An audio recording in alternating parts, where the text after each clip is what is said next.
Hello and welcome to the Talking Tech Podcast, the sonographer's guide to entrepreneurship.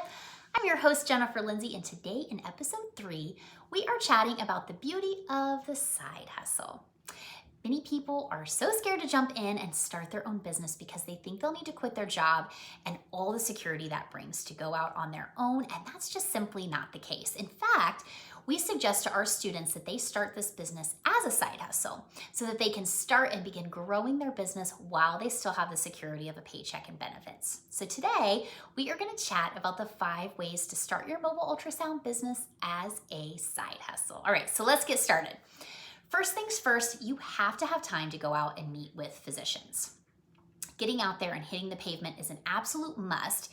If chatting on the phone or emailing or messaging on LinkedIn, for example, was all it took to gain business in the medical industry, pharmaceutical and medical reps would be out of a job, and we all know there seem to be more and more of them vying for the physician's attention every day.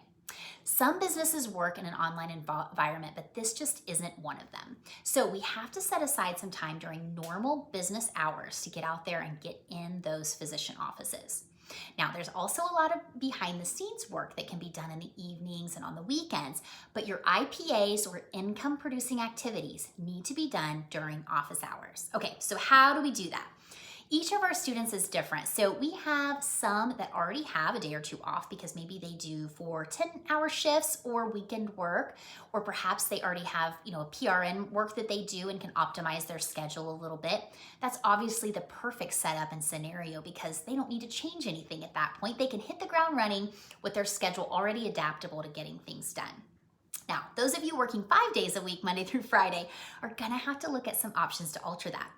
Some employers will give you the option maybe to do 4 10s, for example, or perhaps do some weekend work. But maybe you need to look at another employment option while you're building your business. That might be the best choice for you. You have to think about it. The thing to remember here is that change is hard. It's work and it's out of your comfort zone. So if you're listening to me thinking, I don't want to do that, I don't want to deal with it seems like a lot of work or a lot of effort, you're right. And what you have to remember is having your own business brings you out of your comfort zone a lot more than being an employee. But the benefits can definitely outweigh the discomfort. If you're looking at the opportunity of making $20,000 a month in gross revenue, as an example, having your own business, it's going to take some discomfort to get you there. Unless you win the lottery or your parents leave you millions of bucks, getting rich quick schemes just don't work. Nobody gets rich quick. We get rich slow by putting in the work, right? Okay, so number 2, our other suggestion, wait to buy the ultrasound machine. I say this all the time, but I have to say it again because as ultrasound techs, this is the most fun. I really think getting your logo and getting the ultrasound machine are probably the coolest part of getting into business for yourself as a mobile provider. Seeing your business come to life in a professional logo is one of the best feelings. And then getting your ultrasound system is so exciting because at that point, you're official and you're ready to go scan your own patients. But a lot of the people I talk to think that's one of the first things you need to do is get your system, and we actually suggest the exact opposite. So think about it this way. It's going to take you some time to gain that first account. Now, we've been doing this for almost 20 years, and we know it takes about 90 days from when you start marketing until you grab that first account. Now, I've had students get their first account in a couple weeks, and I've had others that it's taken longer than 90 days. So everyone is going to be different, and of course, it's going to depend on your amount of marketing effort, your work ethic, and honestly, just plain luck of the draw sometimes on which one of those offices pulls the trigger first. But if you're in that 90-day average, like we talked about, why would you want to be paying on your ultrasound machine while it sits there collecting dust while you haven't started your first account yet? Now, I don't want to go off on a tangent here, but this is why we teach our students to start their business on a service fee basis. Really quickly, for those of you who haven't heard me talk about this, the service fee setup is where your physician client bills insurance for the ultrasound because they're already credentialed with insurance, right? And you, as the ultrasound provider, simply charge the physician a fee for utilizing your services. This way, you don't have to wait the agonizing months it takes, I know from personal experience, for insurance to accept or decline you. And when you do set up your business this way, where you're waiting for insurance credentialing, you do have to buy your machine and have it collect dust for months while you're paying on it because you have to put the serial number of the machine on your paperwork. It just doesn't make quite as much business sense to set it up this way. Now, you can always look at adding on insurance credentialing later. We did that for our own mobile ultrasound business. But for 99.9% of people, I would highly suggest setting it up where you're providing the service through a contract with a physician. This can be one of your biggest initial expenses, though, getting these contracts, which is why we include all these necessary contracts for our students, because it's such a huge cost saver. We're so excited to be able to do that. Okay, let's move on to number 3. Have a plan in place before you start your business. Now, this can be one of the most difficult things because you don't know what you don't know. We are prime examples of this. Okay, so we started our business 16 years ago and migrated from a clinic into mobile ultrasound on a wing and a prayer, as I say. We had no idea what we were doing. We put our brains together, came up with a plan we thought would work. A lot of the stuff did, a lot of it didn't, and we found ourselves shifting and molding, of course, along the way. Now, it was a great learning experience, of course, but those experiences cost us a lot of time and money that we could have saved had we followed a plan someone else had already put in place that worked. At the time, there wasn't anything out there like that, so we created it, and that's where all of our courses evolved from. Think about it this way. This is why franchises work so well. So franchise owners get a huge benefit of a literal step-by-step plan. They know exactly how to start the business with every detail given to them in a manual. They know how to market their business because they have all of that information at their fingertips. And they know how to deal with clients and customers because it's all been done before and there's a duplicatable plan. When you start your own with a business without those minute details, you start like we did, on a wing and a prayer, and thank the Lord in heaven we stuck with it through all the tough times, because we are at a place today that has totally transformed so far beyond where we started. I think every business owner has those internal struggles when times get tough, and it will not matter what type of plan you have in place. Know this, because who fixes the problem? You do.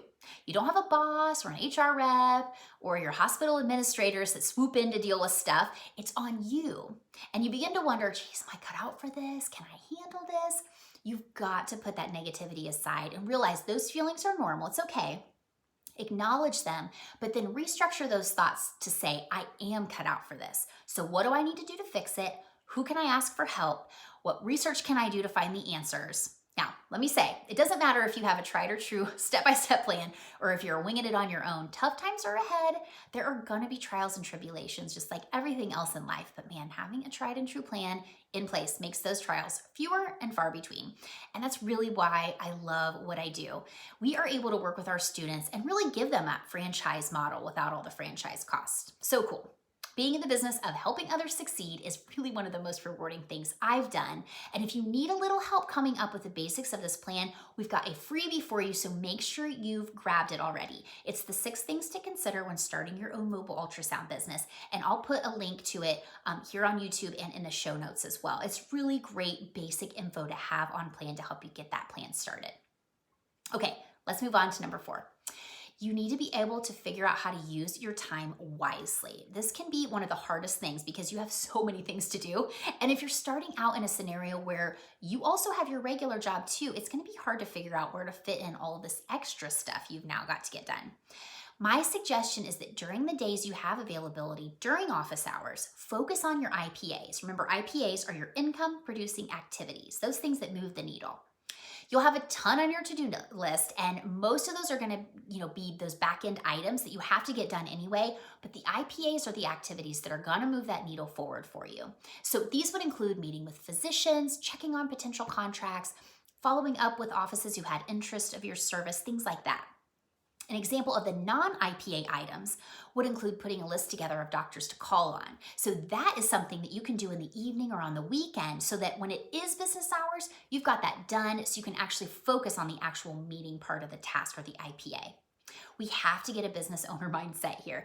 We can't think like an employee any longer. We have to realize that all of these tasks fall on us. Like I said before, there isn't an admin person or a boss or anyone like that. If it's going to get done, we are going to have to be the ones to do it. And I still go through this after almost 20 years in business on a regular basis. So when I'm creating new courses or working on something new for our business, I have to batch my time. And the best way to do this is to figure out your non-negotiables. So for me, it's spending time with my son and husband and having a little bit of time during the week to grab dinner with a friend or something for myself. So I schedule those out. Right now, as I'm recording this, my son is 2.5. So he goes to preschool 3 days a week, and my mother-in-law watches him 1 so that mama can put on her hustle hat and get to work. So I usually pick him up about 4:30 every day from preschool so that I have hours of quality time with him before his bedtime. I may look at emails every once in a while during that time, and I do always have my phone on me for urgent matters from our office, but that's my time with my kiddo. So that non-urgent matters that I get can wait. So many nights that means when I go to bed, I grab my computer and get to work. So if he goes to bed, say around 7:30 or 8, and I stay up till midnight that night, that's an additional 4 hours of work I can get done. Now, you cannot get in the habit of doing this all the time because you'll totally burn yourself out. But if you realize this is hustle time, it's going to be short-lived while you're in that state of growth. You can really put your head down and get things done. All right, moving on to number 5. This is a fun one. Set an exit strategy goal. What do you need to be banking to quit your job and 100% become your own boss? Okay, now some of you probably already know this, so just stick with me because most of you that haven't had your own business will enjoy a refresher from econ class on revenue. So first things first, you gotta figure out your gross revenue. And if you remember, gross revenue is the money your business brings in total from the services you're providing. So let's go over that business option for this type of business. Industry average, you're looking at about $500 for a half day or $1,000 for gross revenue for a full day. Some of you, depending on where you're located, might be able to charge a bit more, but that's a good national average for you to do the math on. At full capacity, we're talking 8 hours a day, Monday through Friday, you're looking at $20,000 a month gross revenue. Now, that's not all coming to your personal pocket, wouldn't that be great? But this business really does have low overhead because you don't need an office space, you don't need to pay for expensive, radio or TV advertising. Next, you'll need to figure out your net revenue by using this, taking your gross revenue minus those business expenses. We always suggest, as a side note, getting an accounting firm to work with from the get-go because once you start a business, taxes and business accounting, all this stuff get a little confusing. And I was really thinking about creating a freebie guide on this. Would you guys like that? Doing like average expenses and stuff? Please let me know. I want to get some feedback before we create it. Okay, so moving on, your current salary is going to vary, obviously, based on where you live and your experience. But let's say right now at your job, you're making $35 an hour. So that's about $5,600 gross a month you're bringing back. You'll also want to make sure you add in any benefits you're receiving, to figure out your actual pay, factor in taxes and stuff. That's going to give you your bottom dollar you need to quit and take the business full time. There's a couple other things to consider as well. One being health insurance. So obviously you can get on your spouse's insurance, that's perfect, easy peasy. But if you gotta get it on your own, there are multiple ways to do that. And you can always chat with an insurance specialist to find out your best bet. For myself, we work with an insurance agent. We have Blue Cross Blue Shield. We actually pay that through our company. So it's a benefit to us through our company, which is nice. And we also worked with our financial planner to come up with an option for a 401k since that obviously wasn't something available any longer through an employer. There are a lot of options for small businesses to allow you benefits similar to a 401k, so I definitely highly suggest checking on that once you've started and growing and you're starting to look at that exit strategy. I really don't think it's something you need to worry about or put together before you start. Let's kind of do this step by step.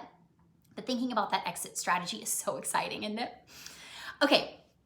There you have it, the 5 things to think about as you start your mobile ultrasound business as a side hustle. I hope you guys enjoy the content today.